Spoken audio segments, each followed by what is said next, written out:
Hello friends, എല്ലാവർക്കും Android Malayali എന്ന് പറഞ്ഞ യൂട്യൂബ് ചാനലിലേക്ക് സ്വാഗതം. ഈ വീഡിയോയിൽ നമ്മൾ പറയാൻ പോകുന്നത് നമ്മളുടെ പ്രധാനപ്പെട്ട രണ്ട് കമ്പ്യൂട്ടർ സോഫ്റ്റ്വെയറുകളാണ്. ഒന്ന് ആപ്പിളിൻ്റെ മാക് സോഫ്റ്റ്വെയറും രണ്ടാമത് വിൻഡോസ് സോഫ്റ്റ്വെയറും. വിൻഡോസ് സോഫ്റ്റ്വെയർ നമ്മൾക്കറിയാം, അത് ഇപ്പം അവർ ഫ്രീ ആയിട്ടാണ് കൊടുക്കുന്നത്. അതിൽ കൂടുതൽ ഫീച്ചേഴ്സുകൾ അൺലോക്ക് ചെയ്യണമെങ്കിൽ നമ്മൾക്ക് അതിൻ്റെ കീസ് ഉപയോഗിച്ച് അൺലോക്ക് ചെയ്യേണ്ടി വരും. അല്ലാത്തവർക്ക് അവരുടെ വെബ്സൈറ്റിൽ പോയിട്ട് ഡയറക്റ്റ് ഡൗൺലോഡ് ചെയ്ത് യൂസ് ചെയ്യാവുന്നതാണ്. പകരം അവരുടെ ആ ഡിസ്പ്ലേയിൽ നമുക്ക് കാണാം ഇതുപോലത്തെ ഒരു വിൻഡോസ് ആക്ടിവേഷൻ ചെയ്യാനുള്ള ഒരു സിമ്പിൾ നിങ്ങൾക്ക് കാണാൻ സാധിക്കുന്നതാണ്. ഓക്കെ, അപ്പോൾ ഫ്രീ ആയിട്ടാണ് കൊടുക്കുന്നതെന്ന് തന്നെ നമുക്ക് പറയാം. കാരണം എത്ര കാലം വേണമെങ്കിലും ഈ ഒരു സിമ്പിൾ വെച്ച് നമുക്ക് യൂസ് ചെയ്യാം, യാതൊരു പ്രോബ്ലവും ഇല്ല. എന്നാൽ മാക് എന്ന് പറയുന്നത് അത് ഫ്രീ ആയിട്ട് കിട്ടുന്ന ഒരു സോഫ്റ്റ്വെയർ അല്ല.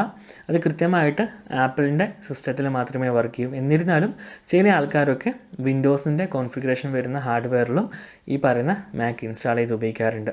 അപ്പോൾ ഞാൻ പറഞ്ഞു വന്ന കാര്യം എന്ന് വെച്ച് കഴിഞ്ഞാൽ, ഈ രണ്ട് സോഫ്റ്റ്വെയറും മാക്കും വിൻഡോസും തമ്മിൽ ഒരുപാട് വ്യത്യാസങ്ങളുണ്ട്. നമുക്ക് കൂടുതലായിട്ടും ഉപകാരപ്പെടുന്ന കാര്യങ്ങളൊക്കെ ഉള്ളത് വിൻഡോസിലാണ്. കാരണം ഒട്ടുമിക്ക എല്ലാ സോഫ്റ്റ്വെയറുകളുടെ വേർഷൻസും വിൻഡോസിൽ സപ്പോർട്ട് ചെയ്യും. എല്ലാ സോഫ്റ്റ്വെയറുകളും മാക്കിൽ സപ്പോർട്ട് ചെയ്യണമെന്നില്ല. എന്നിരുന്നാലും പ്രൊഫഷണൽ വർക്കായിട്ടുള്ള ഓഫീസ് ടൂളുകളും എഡിറ്റിംഗ് ടൂളുകളൊക്കെ വിൻഡോസിലും മാക്കിലും നമ്മൾക്ക് ലഭ്യമാണ്. വിൻഡോസിൻ്റെ പ്രശ്നം എന്ന് വെച്ച് കഴിഞ്ഞാൽ, വിൻഡോസിന് ഒരുപാട് സോഫ്റ്റ്വെയറുകൾ നമ്മളെ ബുദ്ധിമുട്ടിക്കാറുണ്ട്. ഒന്നാമത്തെ കാര്യം എന്ന് വെച്ച് കഴിഞ്ഞാൽ, അതിൻ്റെ മൈക്രോസോഫ്റ്റ് സോഫ്റ്റ്വെയർ പ്രൊട്ടക്ഷൻ എന്ന് പറഞ്ഞിട്ടുള്ള ഒരു ആപ്ലിക്കേഷൻ ഉണ്ട്. അതെപ്പോഴും വർക്ക് ചെയ്തുകൊണ്ടിരിക്കും. ഏകദേശം ഒരു 10% നമ്മുടെ CPU യൂസേജ് അത് കൂട്ടും. അതുപോലെ തന്നെ വിൻഡോസ് മൊഡ്യൂൾ ഇൻസ്റ്റാളർ എന്ന് പറഞ്ഞിട്ട് അവർക്ക് സമയവും കാലവും ഇല്ലാതെ എപ്പോൾ വേണമെങ്കിലും ഈ പറയുന്ന ഒരു സോഫ്റ്റ്വെയർ അവരുടെ സോഫ്റ്റ്വെയർ അപ്ഡേഷൻ ചെയ്തുകൊണ്ടേയിരിക്കും. നമ്മൾക്ക് എങ്ങനെയൊക്കെ അത് ഓഫ് ചെയ്ത് കഴിഞ്ഞാലും നമ്മൾക്ക് പ്രോബ്ലംസ് ഉണ്ടാക്കും. പിന്നെ പെർമനൻറ്റ് സൊല്യൂഷൻ എന്ന രീതിയിൽ നമ്മൾ ഓഫ് ചെയ്യുകയാണെങ്കിൽ ചിലപ്പോൾ നമ്മൾ ഇൻസ്റ്റാൾ ചെയ്തിട്ടുള്ള മൈക്രോസോഫ്റ്റ് ഓഫീസുമായി ബന്ധപ്പെട്ടുള്ള എക്സൽ, വേർഡ് തുടങ്ങിയിട്ടുള്ള കാര്യങ്ങളൊന്നും വർക്ക് ചെയ്യില്ല. അങ്ങനത്തെ പ്രോബ്ലംസൊക്കെ ഉണ്ട്. അതുമാത്രം നമ്മൾക്ക് എല്ലാവർക്കും അറിയാം, നമ്മളൊരു വണ്ടി ഓടിക്കുകയാണെങ്കിൽ, നമ്മൾ സ്ഥിരമായി ഓടിക്കുന്ന ഒരു വണ്ടിയാണെങ്കിൽ അതിൻ്റെ എന്തെങ്കിലും ഒരു പാർട്സിൽ എന്തെങ്കിലും ചെറിയ രീതിയിലൊരു കിലുക്കോ സൗണ്ടോ ഒക്കെ വന്ന് നമ്മൾക്ക് വല്ലാത്തൊരു അസ്വസ്ഥത ഉണ്ടാക്കും, ഇല്ലേ? ഒന്ന് ടയറിൻ്റെ സൈഡിലൊന്ന് വരയുന്നതൊക്കെ കേട്ടാൽ നമുക്ക് പിന്നെ വണ്ടിക്ക് പ്രശ്നമൊന്നും ഉണ്ടാവില്ല, വണ്ടി സ്മൂത്തായിട്ട് റൺ ആവുന്നുണ്ട്. പക്ഷേ ഈ ഒരു സൗണ്ട് കേൾക്കുന്നുണ്ടെങ്കിൽ നമ്മുടെ മനസ്സിന് ഒരിക്കലും ഒരു തൃപ്തി കിട്ടില്ല അതിൽ വർക്ക് ചെയ്യാൻ വേണ്ടിയിട്ട്, അല്ലെങ്കിൽ അത് ഓടിക്കാൻ വേണ്ടിയിട്ട്. അതുപോലത്തെ ഒരു അവസ്ഥയാണ് നമ്മുടെ വിൻഡോസ് ക്രിയേറ്റ് ചെയ്യുക. അധികവും ഈ പറയുന്ന രീതിയിൽ പല സോഫ്റ്റ്വെയറുകളും റൺ ചെയ്തിട്ട് നമ്മുടെ ലാപ്ടോപ്പിൽ നിന്ന് ബൂം എന്നുള്ള സൗണ്ടിൽ, അതായത് ഹൈ CPU യൂസേജ് വരുന്ന സമയത്ത് നമ്മുടെ ലാപ്ടോപ്പ് അതിൻ്റെ പ്രോസസ്സ് തണിയിക്കാൻ വേണ്ടിയിട്ട് ഫാൻ സ്പീഡിൽ കറക്കും. അതൊക്കെ കേൾക്കുമ്പോൾ തന്നെ നമ്മുടെ മനസ്സ് മടുക്കും. അപ്പം ഒരുപാട് സമയം ലോങ് ടൈം ഇരുന്നിട്ട് ഓഫീസ് വർക്കും കാര്യങ്ങളും ചെയ്യുന്നവർക്ക് ഈ വിൻഡോസ് PCകൾ തരുന്ന ഒരു തലവേദനയാണ് ഈ പറയുന്ന ഒരു സംഭവം. ഞങ്ങൾക്കൊരു വീഡിയോ കാണിച്ചിട്ട് നിങ്ങൾ ഈ വീഡിയോ നോക്കുക, നിങ്ങൾക്ക് മനസ്സിലാവും എൻ്റെ വീട്ടിലെ PCയുടെ ഒരു അവസ്ഥയാണ് ഞാൻ ഈ കാണിച്ചു തരുന്നത്. അപ്പോൾ നിങ്ങൾക്ക് ഇപ്പോൾ സൗണ്ട് കേൾക്കാം.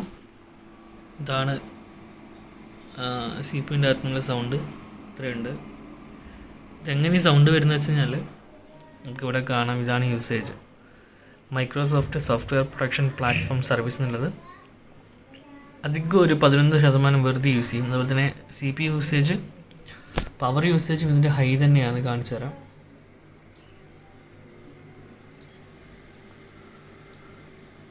കണ്ടില്ലേ?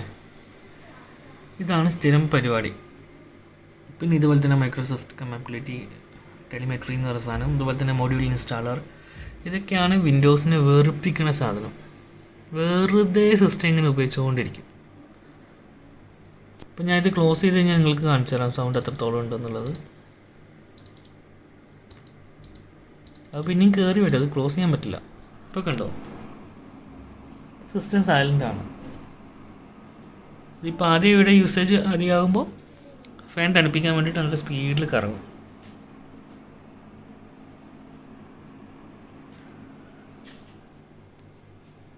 ഉണ്ടോ? 11% യൂസേജ് അധികം അതിനുണ്ടാവും. ഇതൊക്കെയാണ് വിൻഡോസിൻ്റെ മാരക വെറുപ്പിക്കൽ. നമ്മളൊരു മാക് OS വാങ്ങുകയാണെങ്കിൽ, അല്ലെങ്കിൽ മാക് സപ്പോർട്ട് ചെയ്യുന്ന ഒരു സിസ്റ്റം വാങ്ങുകയാണെങ്കിൽ, നമ്മൾ ഇത്തരത്തിലുള്ള നമ്മൾ ബുദ്ധിമുട്ടിക്കുന്ന കാര്യങ്ങളൊന്നും അതിലില്ല.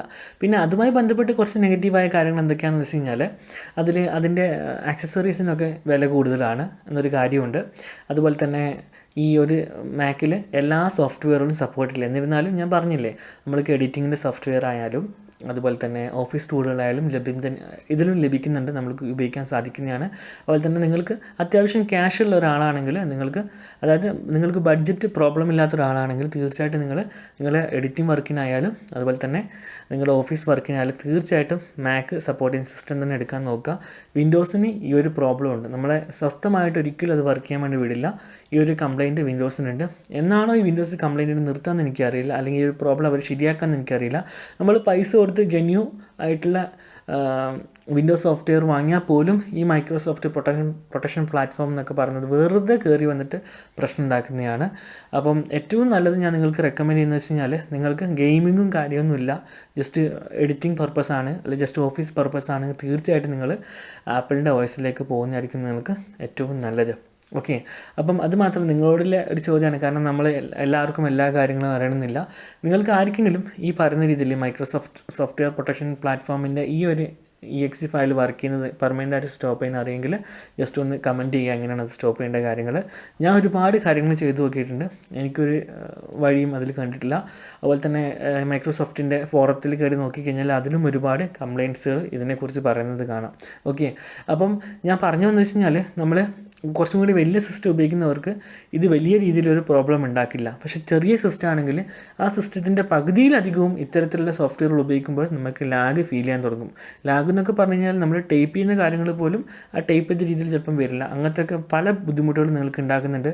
അതുമാത്രമല്ല, നിങ്ങൾക്കിപ്പോൾ അറിയാം നമ്മളുടെ ബേസിക് ലാപ്ടോപ്പിൻ്റെ സീരീസിന് പോലും ഇവർ വല്ലാതെ അങ്ങ് വില കൂട്ടി കൊണ്ടുപോയിരിക്കുകയാണ്. 80,000, 1,00,000, 1,20,000, 1,50,000 തുടങ്ങിയ റേഞ്ചുകളിലാണ് സാധാരണ ഒരു പണ്ടൊക്കെ ഒരു 40-50 നമുക്ക് നല്ല ലാപ്ടോപ്പ് വാങ്ങാൻ സാധിച്ചിട്ടുണ്ടെങ്കിൽ ഇപ്പോൾ ഏകദേശം നമ്മൾ ഉദ്ദേശിക്കുന്ന ആ ഒരു സ്പെക്കിന് കൊടുക്കേണ്ട വില വെച്ച് കഴിഞ്ഞാൽ 80,000 മുതൽ 1,50,000 വരെയാണ്. അപ്പം എന്തുകൊണ്ടും ഇത്രയും വില കൊടുത്തിട്ട് കടിക്കുന്നൊരു പട്ടിയെ വാങ്ങുക എന്നതിനെക്കാട്ടി ഏറ്റവും ബെറ്റർ നിങ്ങൾക്ക് ഓഫീസ് വർക്കും എഡിറ്റിംഗ് വർക്കും ആണെങ്കിൽ തീർച്ചയായിട്ടും നിങ്ങൾ മാക് സിസ്റ്റത്തിലേക്ക് പോകുന്നതായിരിക്കും നിങ്ങൾക്ക് മനസ്സമാധാനത്തിനും നിങ്ങളുടെ വർക്കിൻ്റെ പെർഫോമൻസിനും നല്ലത്. കാരണം നമ്മൾക്കറിയാം, നമ്മളൊരു വർക്കിന് ഇരിക്കുമ്പോൾ ആ ഇരുത്തത്തിൽ തന്നെ കണ്ടിന്യൂസ് ചെയ്യുകയാണെങ്കിൽ നമുക്ക് എളുപ്പം തീർക്കാൻ വേണ്ടി പറ്റും. ഇത് നമ്മൾ ഇരുന്നു അതിൻ്റെയൊക്കെ ഒരു പ്രോബ്ലം ഫിക്സ് ചെയ്യണം, അതിന് കുറേ സമയം പോകും, പിന്നെ നമ്മുടെ മനസ്സ് മാറും, പിന്നെ കുറച്ച് വർക്കൊക്കെ സ്ലോ ആകും, തുടങ്ങിയ കാര്യങ്ങളൊക്കെ വരും. അപ്പോൾ നിങ്ങൾ ഈ മാക് എടുക്കുകയാണെങ്കിൽ നിങ്ങൾക്ക് എന്തുണ്ട്, ആ ഒരു ബുദ്ധിമുട്ടില്ല. അതുപോലെ തന്നെ വിൻഡോസ് പല സമയത്തും തോന്നിയതുപോലെ റീസ്റ്റാർട്ടൊക്കെ ആവാൻ ചാൻസ് ഉണ്ട്. അതുപോലെ തന്നെ റാമിൽ പൊടിയേറുന്ന കാര്യം, ബ്ലൂ സ്ക്രീനിൻ്റെ പ്രശ്നങ്ങൾ തുടങ്ങിയിട്ടുള്ള പല കാര്യങ്ങളും നമുക്ക് വിൻഡോസുമായി ബന്ധപ്പെട്ട് PC-കൾ കമ്പ്യൂട്ടറുകൾ വരാൻ ചാൻസ് ഉണ്ട്. അത്തരം കാര്യങ്ങളിൽ നിന്നൊക്കെ ഒരുപാട് മെച്ചമാണ് ഈ പറയുന്ന ആപ്പിളിൻ്റെ ഒറിജിനൽ ആയിട്ടുള്ള സിസ്റ്റം വാങ്ങിക്കഴിഞ്ഞാൽ. അല്ലാണ്ട് ഞാൻ ഈ പറയുന്ന പോലെ ഞാൻ നേരത്തെ പറഞ്ഞതുപോലെ നമ്മുടെ വിൻഡോസ് കോൺഫിഗറേഷൻ ആയിട്ടുള്ള ഹാർഡ്വെയറിലേക്ക് നമ്മൾ ആപ്പിളിൻ്റെ OS ഇൻസ്റ്റാൾ ചെയ്താൽ അതിലും ചിലപ്പോൾ ഈ റാമിൽ പൊടി കയറി ചിലപ്പം ഈ ഒരു ഇഷ്യൂസൊക്കെ വരാൻ ചാൻസ് ഉണ്ട്. എന്നിരുന്നാലും എന്തായാലും ഓഫീസ് വർക്കിനും എഡിറ്റിംഗ് വർക്കിനും വിൻഡോസിനേക്കാളും ഏറ്റവും നല്ലത് മാക് തന്നെയാണ്. നിങ്ങൾ അത് ഉപയോഗിച്ച് കഴിഞ്ഞാൽ മാത്രമേ നിങ്ങൾക്ക് എത്രത്തോളം നല്ലതെന്ന് മനസ്സിലാവും. മാക്കിൻ്റെ ആകെയുള്ളൊരു പോരായ്മ എന്ന് പറയുന്നത്, ഒന്ന് അതിൻ്റെ ആക്സസറീസിന് വില കൂടുതലാണ്, രണ്ടാമത്തെ കാര്യം ഗെയിംസും കാര്യങ്ങളൊന്നും സപ്പോർട്ട് ചെയ്യില്ല, പിന്നെ മാക്സിമം മറ്റുള്ള സോഫ്റ്റ്വെയറിൻ്റെ സപ്പോർട്ടും അതിനില്ല എന്നതാണ്. ഓക്കെ, അപ്പോൾ എല്ലാവർക്കും വീഡിയോ ഇഷ്ടമായി എന്ന് വിശ്വസിക്കുന്നു. വീഡിയോ ഇഷ്ടമായി ലൈക്ക് ചെയ്യുക, നിങ്ങളുടെ നിർദ്ദേശവും അഭിപ്രായങ്ങളും താഴെ കമൻറ്റ് ബോക്സിൽ രേഖപ്പെടുത്തുക. മറ്റൊരു വീഡിയോയിൽ കണ്ടുമുട്ടും വരെ എൻ്റെ എല്ലാ കൂട്ടുകാർക്കും നന്ദി, നമസ്കാരം.